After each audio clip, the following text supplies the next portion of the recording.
ఆ రోజులే బాగున్నాయి. టెన్షన్లు, ఒత్తిళ్లు, డబ్బు సంపాదన ఇలా అతిగా ఆలోచనలు లేకుండా ఉన్నంతలో కుటుంబమంతా కలిసి ఆనందంగా గడిపిన ఆ రోజులే బాగున్నాయి. ఆదివారం ఆటలాడుతూ అన్నాన్ని మరచిన ఆ రోజులే బాగున్నాయి.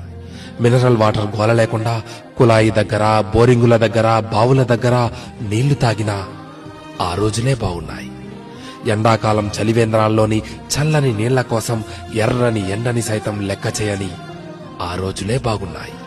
వందల కొద్దీ ఛానళ్లు లేకున్నా ఉన్న ఒక్క దూరదర్శన్లో శుక్రవారం చిత్రలహరి, ఆదివారం సినిమా కోసం వారమంతా ఎదురు చూసిన ఆ రోజులే బాగున్నాయి.